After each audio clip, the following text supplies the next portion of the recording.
memberi nasihat kepada pemimpin muslim, gitu, dalam konteks amar ma'ruf nahi munkar.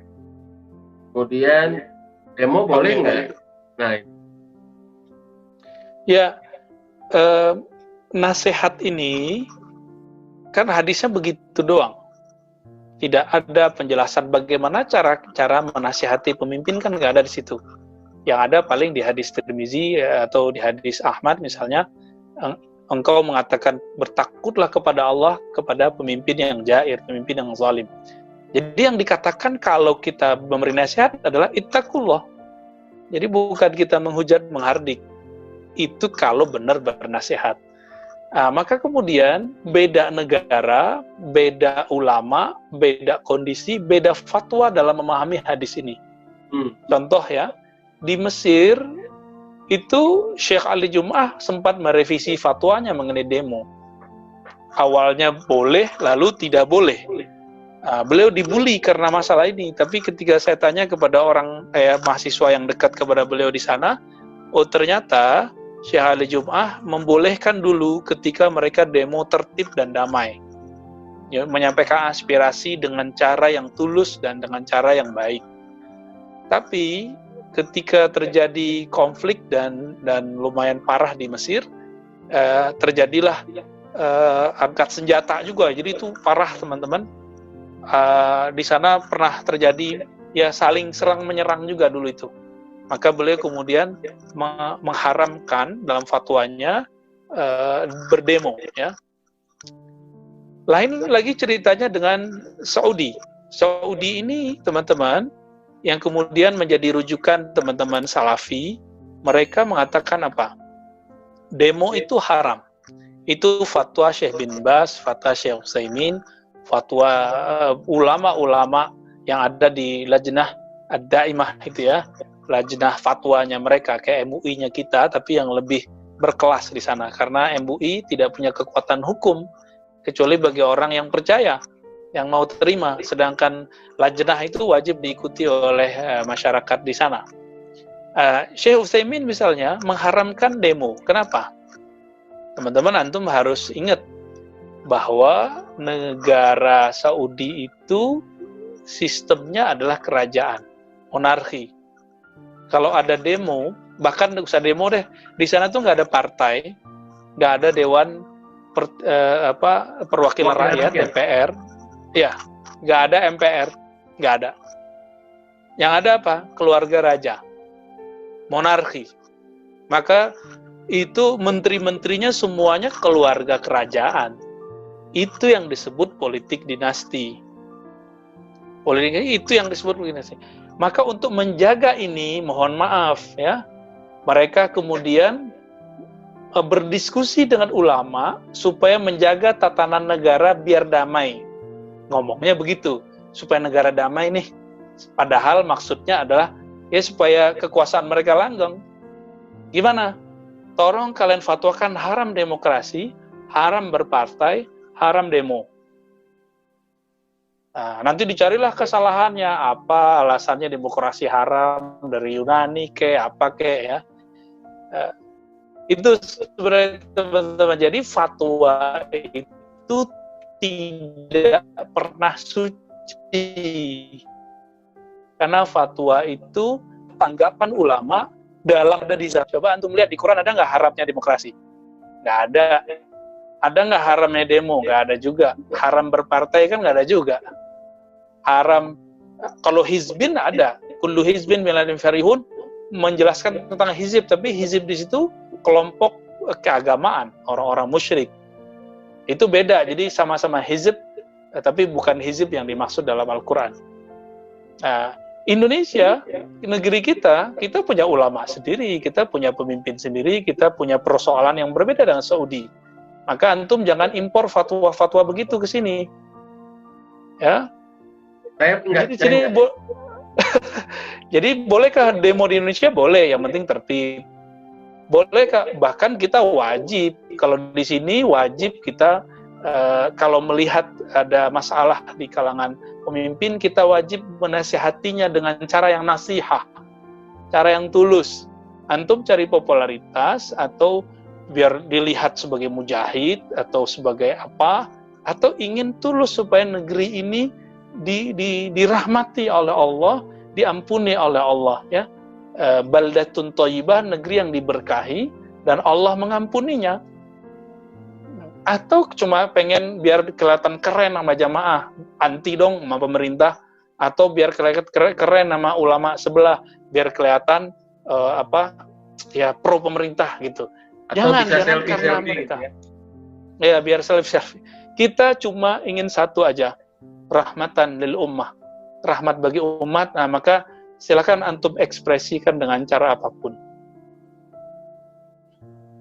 Sedikit Bu ya, boleh saya bertanya lebih dalam nih, ketika terjadi demo siapa tadi, Muhammad bin Abu Bakar yang tidak menerima gitu ya, kemudian demo datang Utsman bin Affan, itu seperti apa kondisi demonya? Apakah sambil mengangkat senjata atau demo dalam seperti kita gitu, turun ke jalan gitu, atau seperti apa?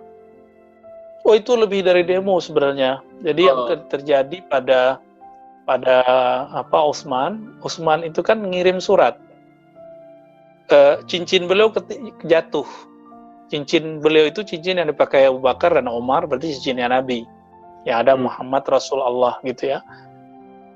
Karena hilang, maka beliau menggunakan cincin baru.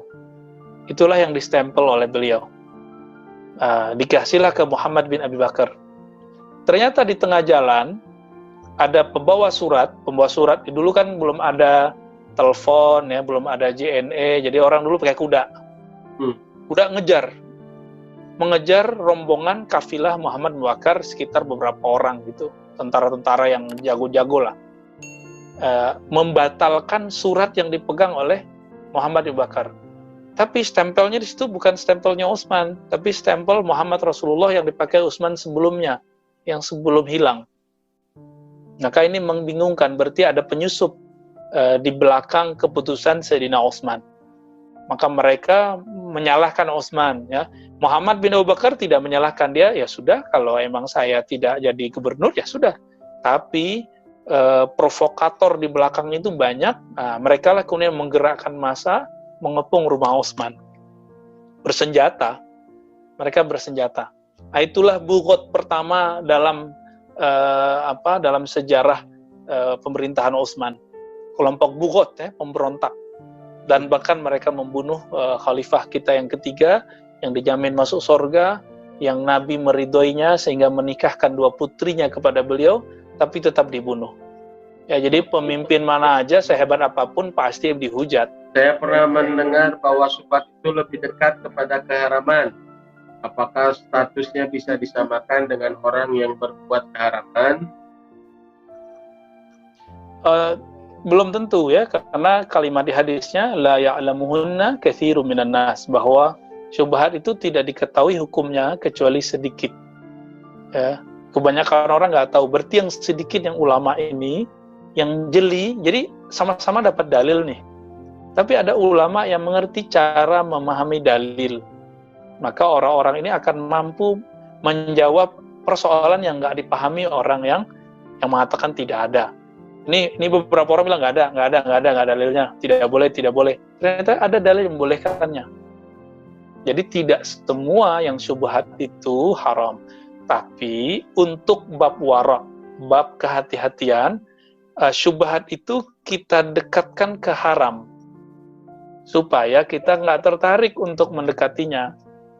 Tapi dia belum tentu haram. Orang yang suka mengkonsumsi syubhat, memakai syubhat, dia akan punya penyakit di kalbunya nanti, yaitu syak, keraguan-raguan yang tiada henti. Jadi saran saya, kalau ada perkara syubhat, tolong dihentikan aja, supaya tidak membuat keraguan di kalbunya. Masya Allah. Sebetulnya ada yang ditanyakan makanan atau yang dikonsumsi syubhat. Kenapa? Sering ditanyakan, Buya, rokok syubhat atau makruh? Nah, itu gimana tuh?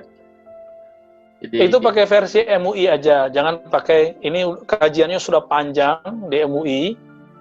MUI itu kalau di komisi fatwanya ada 50-an orang lah lebih.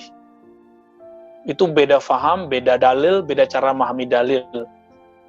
Ini lebih sahih ketimbang ada pendapat pribadi dari orang-orang tertentu ya, atau kelompok-kelompok tertentu. 50 orang itu mewakili beberapa ormas, aliran-aliran manhaj ya, sehingga dalilnya lebih tercover lah. Apa fatwa MUI bahwa merokok itu haram bagi orang yang sakit, hamil dan anak kecil, makruh bagi orang-orang yang sehat. Ya, tidak disebut boleh, Ustaz. Cuma 2 aja hukumnya.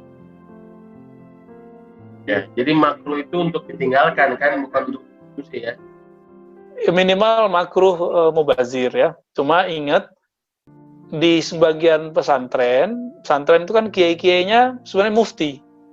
Itu mereka punya pandangan khusus tentang tembakau atau rokok atau udut ya. Dan mereka sudah nulis kitab-kitab yang saya lihat dalil-dalil mereka juga kuat untuk, jadi mereka mengatakan halal atau boleh sebatas ini ijtihad mereka, kita boleh hormati, tapi kita ya nggak usah ngerokok. Kita harus tegas pada diri kita. Jadi hukum itu untuk diri kita, teman-teman, bukan untuk menilai orang.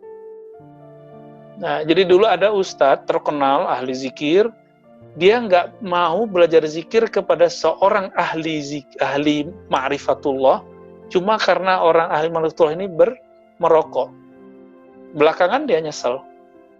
Kenapa saya tidak ngaji kepada orang ini? Cuma karena mandang dia ngerokok. Berarti orang, kalau ilmu ma'rifatullah kan ilmu kolbu. Ilmu kolbu jangan dipandang fisik orang itu, pandanglah kolbunya. Kalau kolbunya dipenuhi ma'rifatullah, ilmu-ilmu tentang Allah, ya kita nggak usah hiraukan rokoknya. Ya. Dan rokok itu udah persoalan tua, teman-teman. Nanti deh kita bahas di pembahasan khusus, apa dalil dan cara memahami dalil, lalu kenapa ulama kita berbeda dalam memahami dalil, lalu ada fatwa-fatwa yang sahih, ada fatwa-fatwa yang konyol tentang rokok. Nanti kita jelaskan di pembahasan khusus, insya Allah. Itu kayaknya nanti kalau udah hatam arba'in ya, Bu ya. Insya Allah. Bagaimana membersihkan harta syubhat atau haram yang sudah terlanjur dikonsumsi, tapi itu sudah sangat lama dan tidak jelas jumlahnya berapa dan tidak ingat lagi sumbernya dari mana? Ini mungkin saking banyaknya mungkin ya.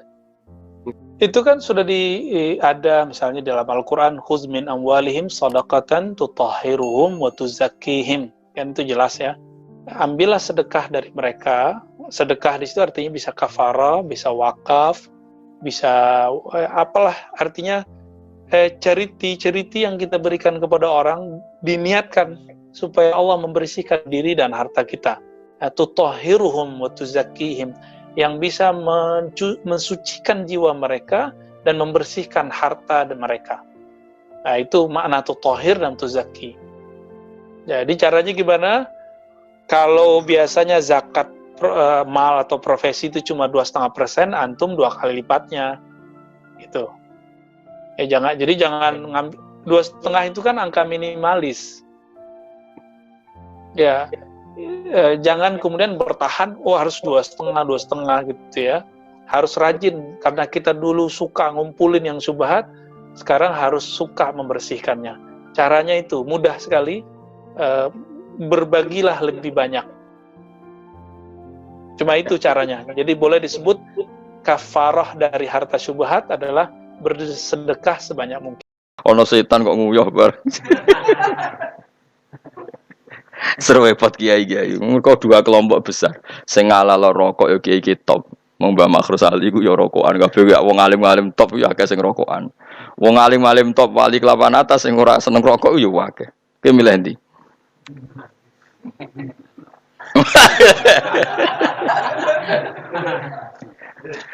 Aku jeeling dhisik ono wali terkenal men rokokan. Walhasil kiai sing wali sing ra rokok iku ngenyek. Munamun eling pangeran kok ngebal ngebuli pangeran. Nak wong eling pangeran kan yakin pangeran iku istilahno ning ngarepe. Aku ora muni ning ngarepe istilahno ning ngarepe. Kaya wong nak salat ora oleh ngidu ning ngarep. Dawe Nabi fa inna wa qibala wajhi da sallam. Kok Allah ning ngarep ketika wong saiki mbok kebal kebuli. Singkat cerita wali sing rokok iku krungu. Jawabe nak Allah laisa bimakanin, Allah ora duwe tempat. Dadi ora kena kebulane rokokku. Wali kok bantah-bantah. Ya melati Allah laisa bimakan utawa ono. Ya tapi yang jelas itu rokok lah iso dipuji dalam konteks yang iso dipuji. Ya mau ono wong iku rokok terus dikandani kena rokok terus mati. Rokok itu membunuhmu. Tapi wong iki rokok wis dadi. Ketok ya aku nek rokok malah mati. Mergo wis mendarah. Mendaging kok. Mati loro diinfus iku bareng bojone metu, bolak-balik bojoku penting. Iku bojone nunggone rawane meneh tenan. Bareng bojone metu infusan. Ngongkon santri pertama cepet sementok. Lah nek sing jenis iki kan lan kula kenangan kula terbaik di dunia tau diparani ki tuwa wis meh mati lah. Jelas wis meh mati tuwa. Mbok saiki bojo urip ora jelas ngomong wis tuwa. Wong rapati kiai kula ya rapati kenal. Mau takok ngene tok, pas MUI ngaramno rokok dhisik. Gus MUI ngaramno rokok. Gus kula wae sakniki takok jenengan, sekali jenengan muni haram koyo MUI kula tak ora rokok. Tapi kula tak cerita, terus cerita, kula niku kiai, Gus kiai tuwa desa. Ana tambane tuwa desa melarat. Dekne nyifati awake tuwa desa melarat. Nggih, Mbah, wis pun ketara, Mbah.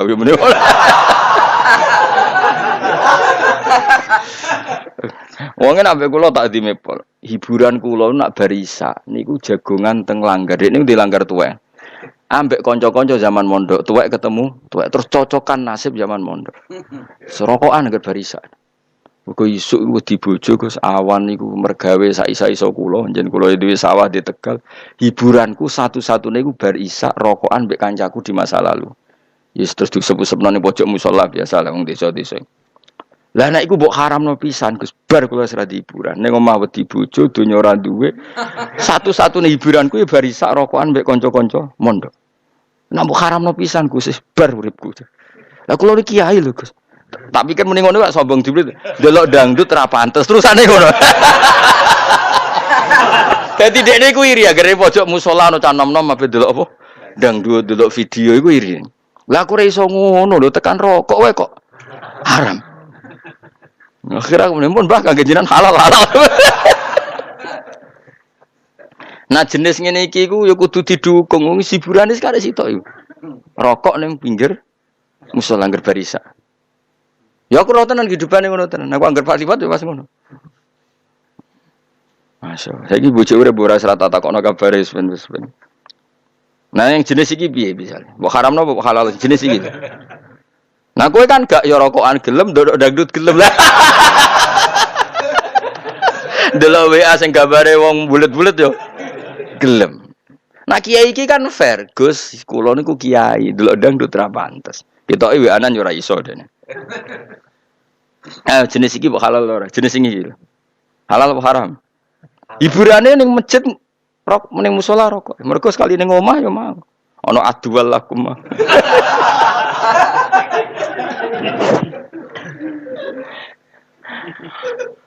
Semata ana wong tenan.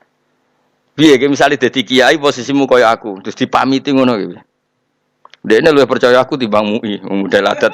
Adat kiai kampung kan ngoten, masyarakat itu kan lucu, cek MUI, cek PBNU, cek PP Muhammadiyah fatwa wae kan mandi kiai ini sing mulang. Nah, adat napa? Enggak, wae daerah Rembang ya mesti apa dawuh Mbah Mun kok. Wong sing derek toreko Habib Lutfi apa dawuh. Jajal MUI mbek Habib Lutfi bagi sing derek toreko mandi di. Habib Lutfi, wong santrine Mbah Mun, MUI mbek Mbah Mun mandi. Mandi Mbah Mun. Yang Gunung Kidul ya ana satu kampung sing luwih mandi ruhid timbang MUI. Tapi sayangnya mau sak kampung iku ora genep. Ya mesti ana kalau tradisi masyarakat kan ngono. MUI cek PBNU iku menang apa? Menang ya ini. Jadi kula niku kiai Gus bulan baleni rumah sak ora rondo ape ujub tapi kula niku kiai terus ada delok dangdut nggih mboten pantes. Delok bioskop ra pantes hiburan kula namung rokok ning pojok. Masalah. Enak jan musolane iku nak bengi rondo redup paten pikiratan wis rokok terus ngono.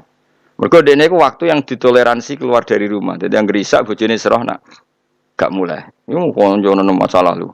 Ana sing ijek Masumi, koncone kawak-kawak iku. Mau NU mergo seneng masumi. Ono sing wis NU ya mbek bantahan masa lalu zaman mondok mlaku ning Termas Bulirboyo kan pancen tau alumni pondok.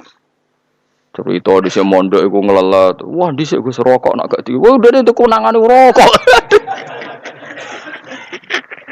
Lurjen dadi mau ngerokok mulai mondok, mulai edisi ngelelet, edisi klobot sampai edisi rokok modern. Wis ngalami ngono terus diharamno ora jantungan piye. Wah, matane wong tenan. Wong sepuh, kula ya hormat wong piyambake sepuh. Coba nak teng fatwa hukum percaya kula wae. Mun Gus wae kantun jenengan iki. Tapi arahe ku njaluk halal mun-muni kan. Mun-muni kantun jenengan tapi arahe ku njaluk halal. Gaya tok asline tamu mun. Gaya. Mun-muni nderekno jenengan ku gaya tok asline ku tetep milih apa? Gaya tok. Ngono-ngono las pokoknya kula suwun ini yang jarang orang mengatakan. Jadi Imam Syafi'i itu imam fil fikih, tapi sebenarnya beliau juga imam fil ma'rifat. Jadi makanya kula sering kagum Imam Syafi'i. Wah, nak muji pangeran masyaallah. Jadi beliau muji pangeran itu dul ala ora kok perkara untuk nikmat karena ma'rifat. Jadi laqad manan ta'ala qalbi bi ma'rifatin. Saya sangat terima kasih ya Allah karena engkau memberi ke saya satu pengetahuan. Bi annaka wa dzul ala'i wal qudusi. Dadi sing disyukuri dekne ku makrifate sik. Nah kowe kan gak syukur mbek pangeran mergo pemberiannya. Berarti ke syukur Allah min haitsun nikmah. Nah makom ngono iku jauh di bawah makom min haitsu innahu al mun'im. Syukur karena Allah pemberi. Nah, kita harus bangga. Kita punya imam sing luar biasa. Cara mencintai Allah itu nganggo tradisi para wali papan atas. Iku min haitsu innahu al-mun'im. Napa? Al-mun'im. Nah, syukure kowe kan min haitsun nikmah karena dapat nganti lali sing ngekeki nikmah. Yang kon dadi wali ku piye carane? Kecuali nanti stok wali sentek serana liyane sakire peminate ra ono wis sananane akhire. Ya jadi jelas ya napa? Dunia sing dikritik itu ya dalam hal-hal sing memang perlu dikritik. Tapi kalau yang pas tepaan bener ya mlebu ning riwayat nikmatil matiyatu ad-dunya napa? Nikmatil matiyatu ad-dunya. Dawe Sidina Ali piye? Ad-dunya darusitkan liman saddaqaha wa darunajatin liman fahima anha. Kaya ad-dunya bagi Syekh Abdul Qadir, bagi Imam Syafi'i, bagi Imam Malik, bagi wong soleh iku darusitkin karena sauri-uripe ning donya nggo menanamkan kebajikan.